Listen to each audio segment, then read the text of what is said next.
muestre favor, Dios te mire con agrado y te dé paz.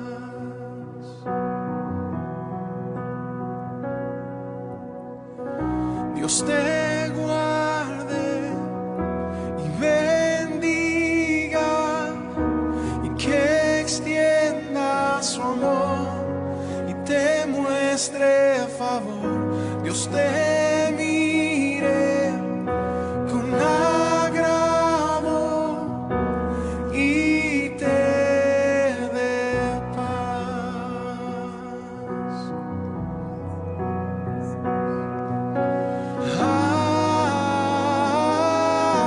Amén, amén, amén,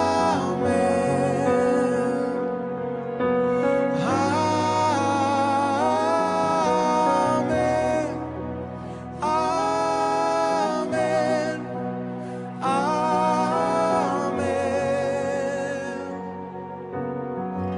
Dios te guarde y bendiga, y que extienda su amor y te muestre favor.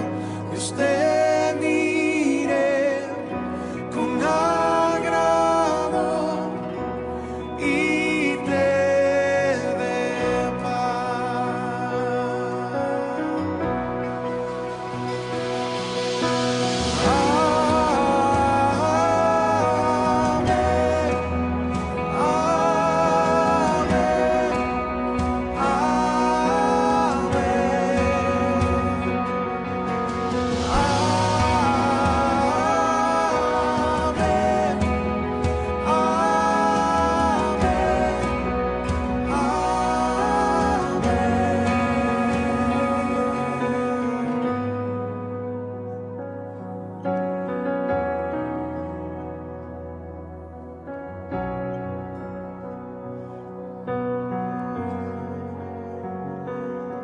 Que te cura con su gracia hasta 1000 generaciones, tu familia y tus hijos y los hijos de tus hijos. Que te cura con su gracia hasta 1000 generaciones, tu familia y tus hijos y los hijos de tus hijos.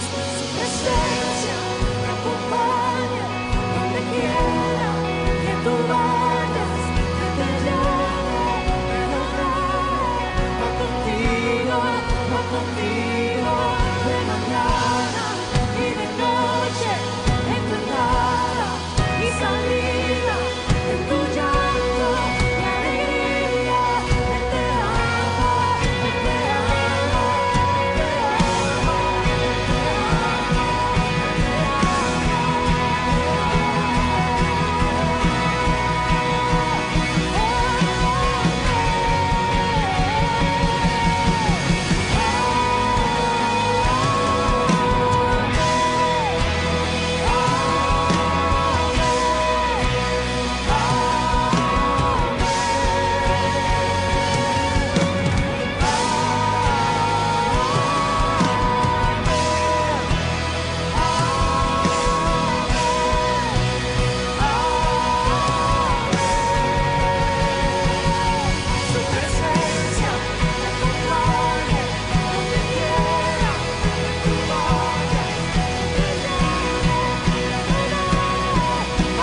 medio de la cruz no puedo comprender la angustia que llegó a sufrir. El perfecto Dios su Hijo entregó, la copa amarga Él bebió por mí. Tu sangre mi maldad lavó, gracias Cristo, fue satisfecha la ira de Dios. Gracias Cristo, tu enemigo fui y me siento a tu mesa. Gracias Cristo.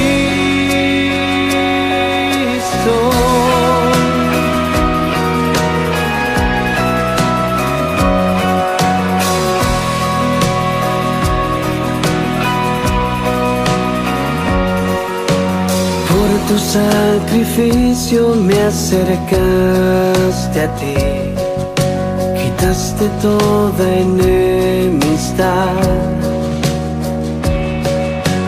Tu gloriosa gracia derramaste en mí, tu misericordia es sin igual. Tu sangre mi maldad lavó, gracias Cristo, fue satisfecha la ira de Dios. Gracias Cristo, tu enemigo fui y me siento a tu mesa. Gracias Cristo.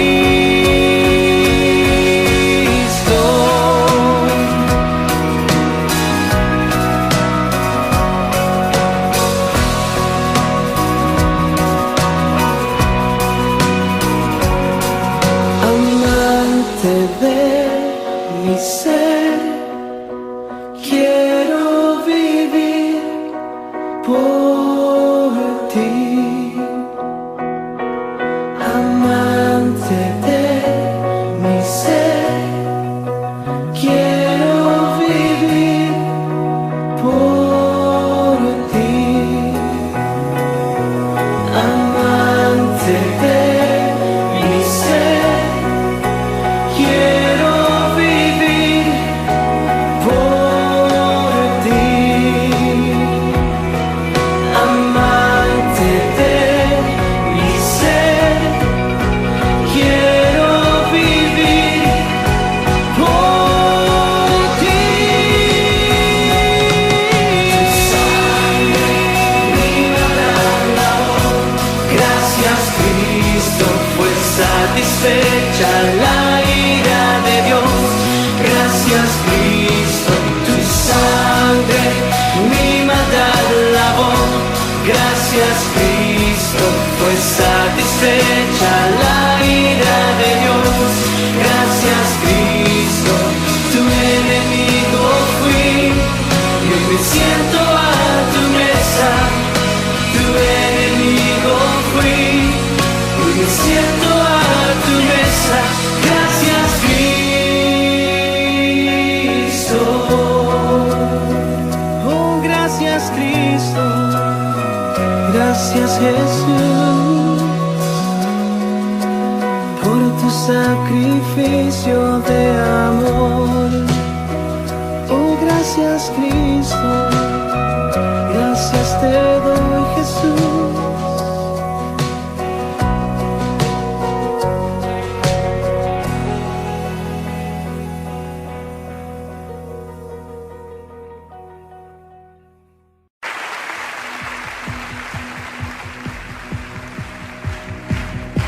Siendo en forma de Dios, vive toda la creación, de siervo servicio,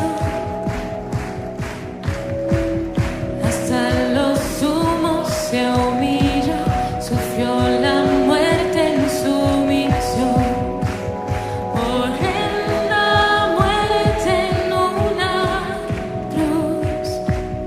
Inmenso amor le hizo descender a servir al pecador. Gracias gracia sin igual. Cristo demostró, dio su vida en mi favor. Pon en mí la misma mente que hubo en Cristo. Hazme un siervo para tu gloria. Tomaré mi cruz, te seguiré, Jesús. Hazme un siervo para tu gloria.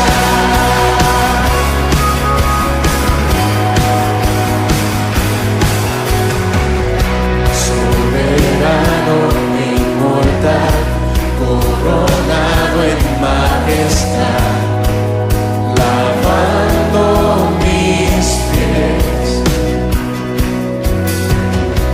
inocente de maldad, mas cargó mi iniquidad, tomando así mi lugar.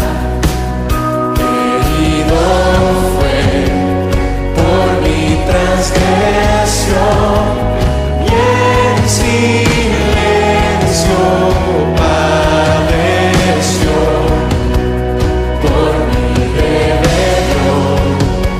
Sangre derramó y por su muerte vivo yo.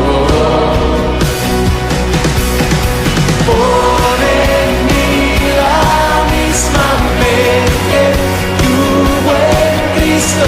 Hazme un siervo para tu gloria. Tomaré mi cruz, te seguiré, Jesús. Hazme un siervo para tu gloria.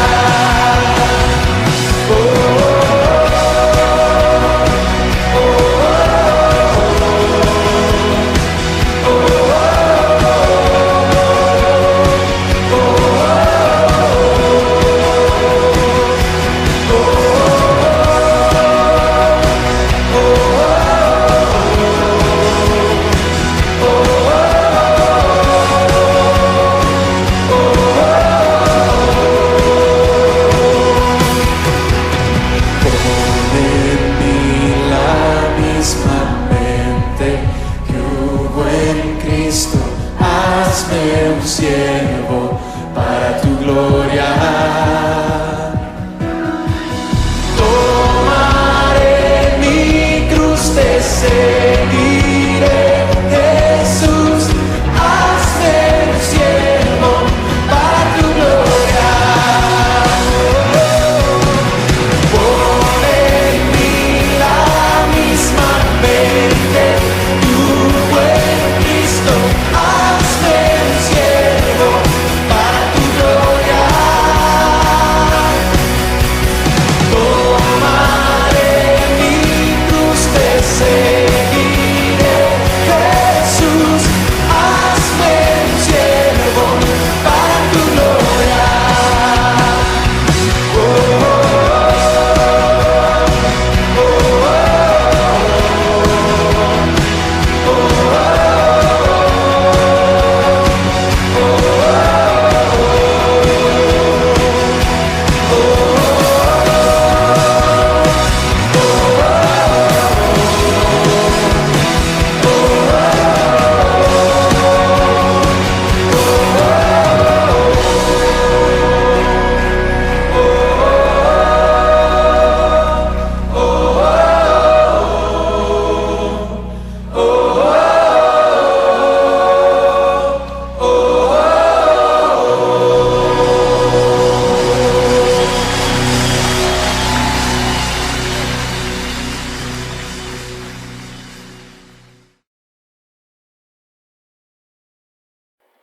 Bueno, esta mañana queremos compartir la palabra de Dios y hemos titulado esta reflexión Dos caminos, dos destinos. Y estamos en esta mañana centrados en el libro de los Salmos, capítulo 1. Y el Salmo 1, versículo 1 dice: Bienaventurado el varón que no anduvo en consejo de malos, ni estuvo en camino de pecadores, ni en silla de escarnecedores se ha sentado. Este salmo comienza con una bendición a todo aquel que está apartado del pecado. Por lo tanto, la palabra bienaventurado significa que es dichoso o doblemente feliz, aquella persona que vive bajo el agrado y el favor de Dios. Este pasaje nos enseña que el hombre que es feliz es aquel que no practica el pecado, ni participa de las cosas que hacen los pecadores, sino que se aleja de los malos caminos. Y si por algún motivo comete algún pecado, se arrepiente porque quiere alejarse del mal y agradar a Dios. Por esta razón, el hombre sabio es aquel que teme a Dios y guarda sus mandamientos. Esta persona será feliz y bienaventurada. Cuando dice que no anduvo en consejo de malos, ni estuvo en camino de pecadores, ni en silla de escarnecedores ha sentado, se refiere a la persona que no participa de las cosas corruptas o inmorales del mundo. De tal manera que si tenemos que tratar con personas que practican el pecado, tiene que ser para influenciarlos de manera positiva por nuestro testimonio, mostrarles la gracia de Dios y predicarles el camino de salvación por medio de Cristo. La Biblia resalta el ejemplo de nuestro Señor Jesucristo, de cómo era una buena influencia y luz a los pecadores, pero nunca participó de sus obras.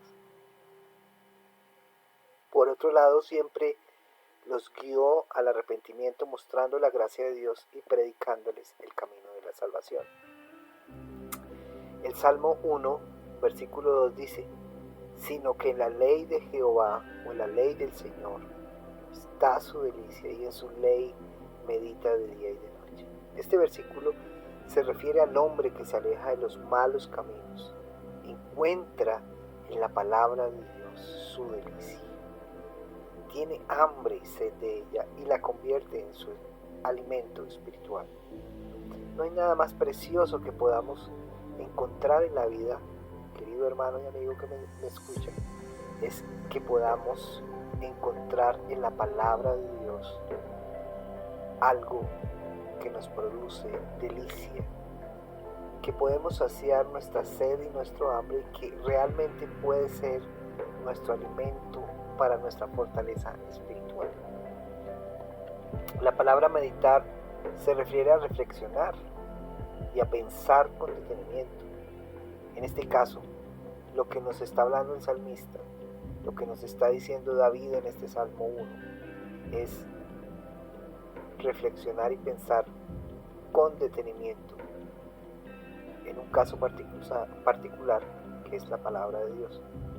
De esta manera el hombre podrá encontrar los tesoros escondidos que se encuentran en las Santas Escrituras y poner en práctica el consejo de Dios. Un ejemplo que resalta la Biblia fue como Dios habló a Josué diciendo, en el libro de Josué capítulo 1, versículo 8, dice la palabra del Señor: nunca se apartará de tu boca este libro de la ley, sino que de día y de noche meditarás en él, para que guardes y hagas conforme a todo lo que en él está escrito, porque entonces harás prosperar tu camino y todo te saldrá bien.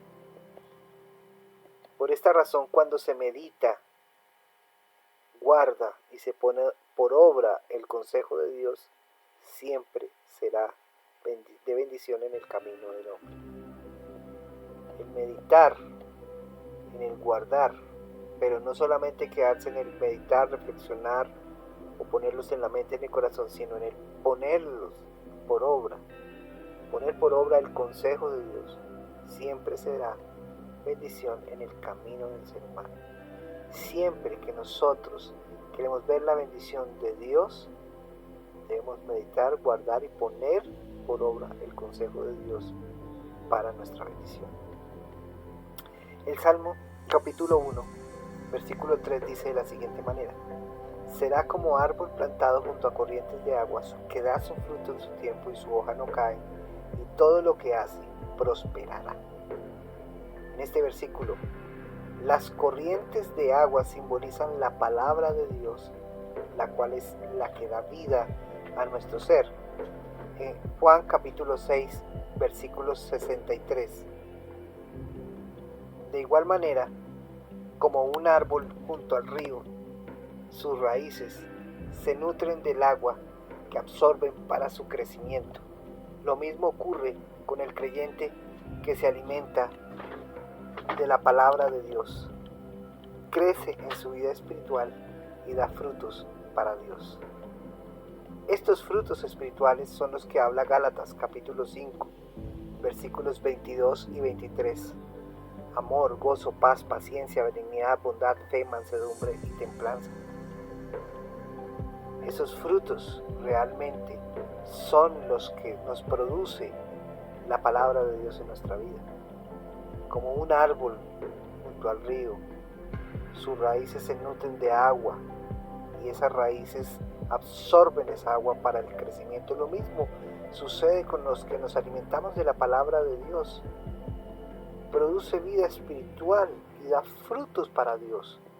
Y esos frutos o ese fruto espiritual que nos habla Gálatas es el amor, el gozo, la alegría de la vida, la paz en la vida, la paciencia, la benignidad, la bondad, la fe, la mansedumbre y la templanza.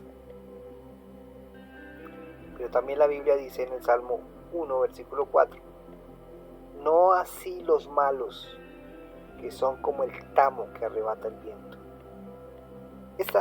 Este versículo nos muestra la diferencia que hay entre el hombre de Cristo y el hombre malvado. El hombre malvado, aquel que nunca se arrepintió de sus pecados, ni aceptó a Cristo, ni siguió el camino de Cristo.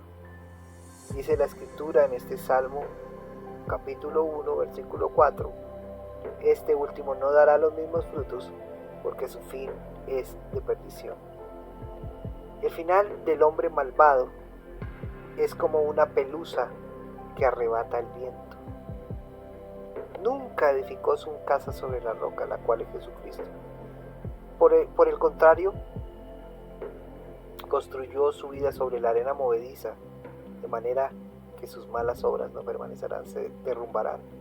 Yo no sé si usted alguna vez ha estado en la playa, ha tenido la oportunidad de levantar a la orilla del mar, ahí en la arena, un castillo de arena, pero cuando viene la ola del mar se lo lleva, no permanece porque está fundamentado en algo que no es sólido, en un terreno movedizo, en un terreno de arena.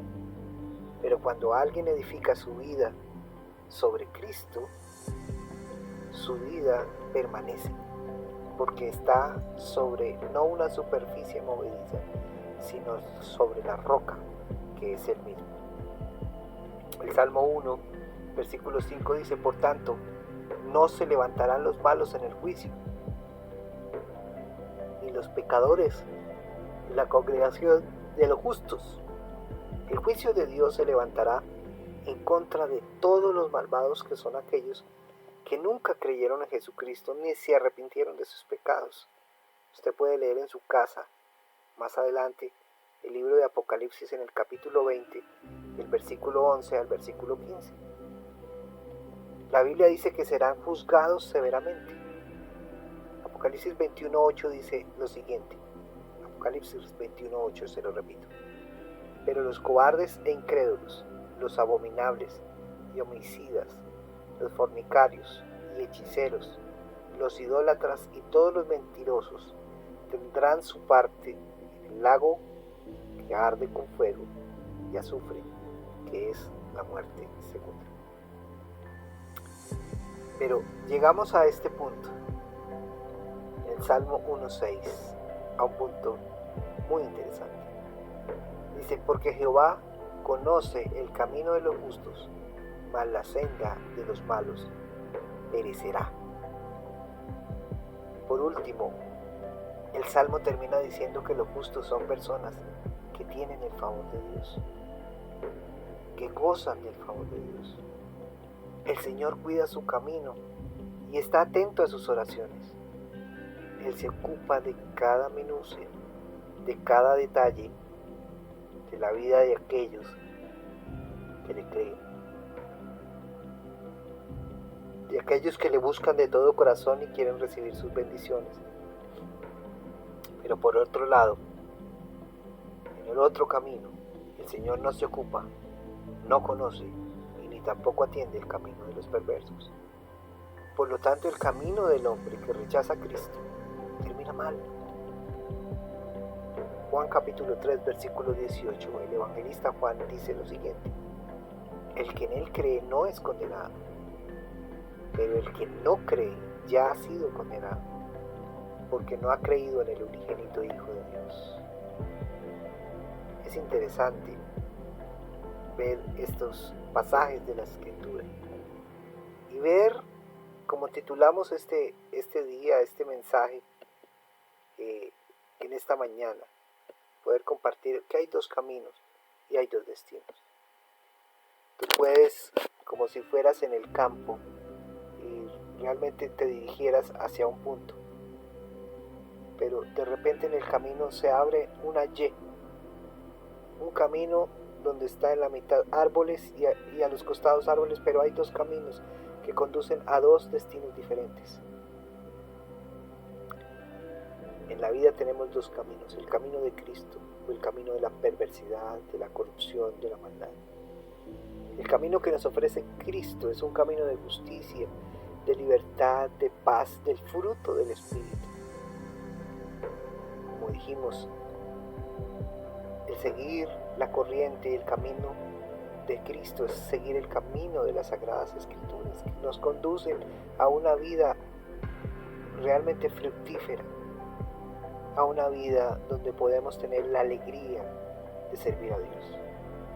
Pero existe otro tipo de camino, y es el camino de la perversidad, de la maldad, de la corrupción. Vivimos diariamente escuchando tanta maldad en el mundo que necesitamos realmente volver al camino de Dios, volver a aquella senda antigua que se nos marcó desde el Edén.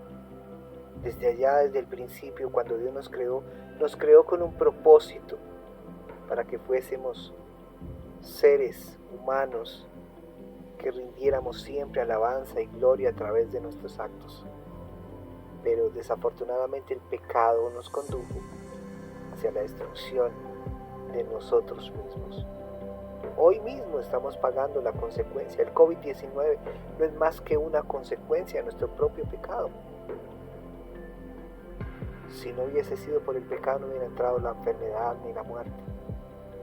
Pero somos culpables nosotros mismos de las desgracias que nos han sucedido a causa de nuestra maldad. Pero eso no significa que no tengamos esperanza. Eso no significa que realmente no exista una solución ni una salida. La salida se llama Jesucristo, que nos ofrece su camino. Por eso Él mismo dijo: yo soy el camino. Jesús dijo en las Escrituras, en los Evangelios: yo soy el camino, yo soy la verdad y yo soy la vida. Qué interesante.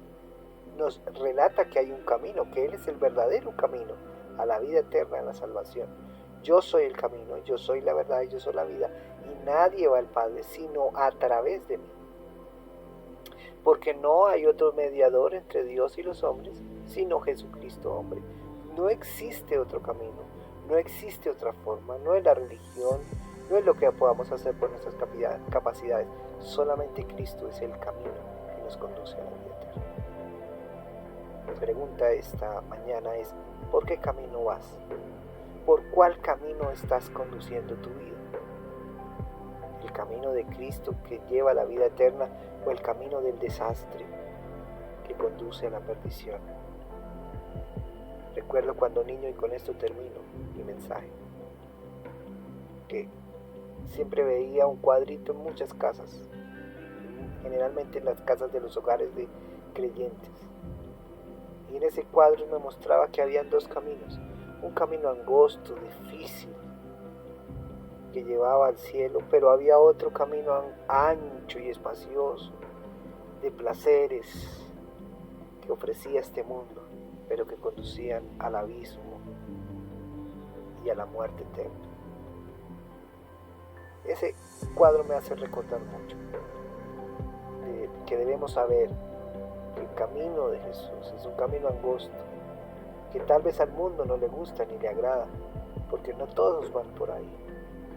Pero qué bueno es cuando encontramos el camino de Jesús, que realmente nos lleva a un destino glorioso.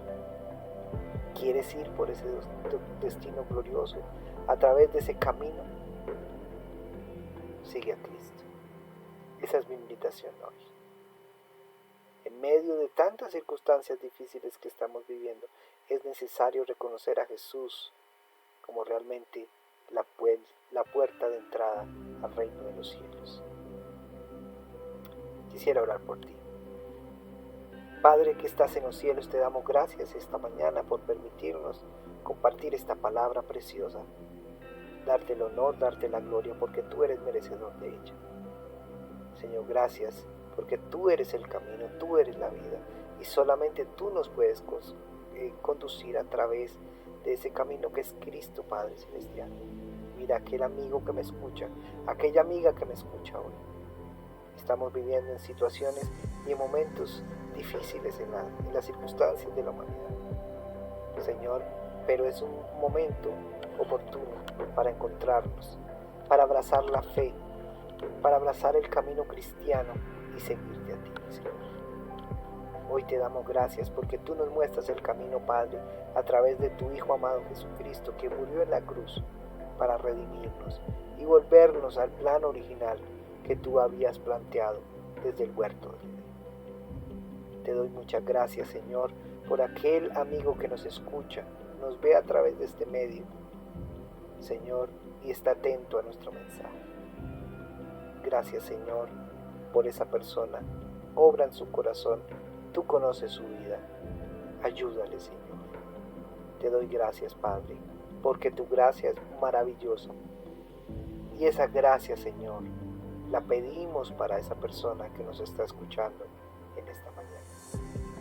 Te damos muchas gracias, mi Dios, en el nombre de Jesús nuestro Señor. Amén y amén. Que Dios te bendiga, querido hermano. Queremos agradecer a todos los hermanos que están orando, que están apoyando la iglesia. Ayer, en el día de anoche, a las 6 de la tarde, tuvimos una reunión preciosa. Estuve mirando ya últimamente, ya íbamos casi en 90 visualizaciones en cuanto a lo que estuvimos en nuestro Día del Amigo. Muchas personas nuevas conectadas con nuestra iglesia. Estamos muy contentos, muy alegres por esa reunión. Nos alegra que una persona nueva haya podido estar con nosotros, compartir y ganar un premio que más adelante vamos a decir. No era una competencia, no estábamos compitiendo entre los hermanos, y me da mucha alegría que sea una persona nueva que se ha unido a nuestra congregación o que ha querido entrar como invitado a nuestra reunión en el día de anoche, y nos alegra por Germán que entró ahí. Así que quiero agradecerles a todos mis hermanos que están esperando. Estamos esperando que el gobierno nacional y que la alcaldesa, oremos por ella para que Dios obre en su corazón y podamos reabrir nuestras congregaciones para empezar los cultos, empezar los servicios. Estamos anhelantes de reabrir las congregaciones. Oremos por ella para que ese corazón duro de piedra se mueva, ese corazón lleno de cosas que tal vez van por un camino que no es el camino de Cristo, ella pueda ser transformada por Dios. Oremos por esta mujer para que también el Señor mueva su corazón para que las iglesias se reabran, que también el gobierno nacional tome directivas para que la iglesia, el pueblo de Dios, pueda reunirse nuevamente en los lugares, en los edificios, para seguir celebrando la comunión de los unos a los otros, esa unión, esa unidad, esa coinonía, esa paz, esa amistad cristiana los unos a los otros. Mis hermanos, gracias a todos, a los que han apoyado de una u otra forma esa reapertura, que están esperando que se reabra la iglesia. Estamos anhelando. Que Dios los bendiga a cada uno de ustedes y esperamos pronto estar ahí para que esa reapertura de nuestras congregaciones venga prontamente. Que Dios les bendiga, Dios les guarde, mis hermanos. Un saludo a todos, bendiciones.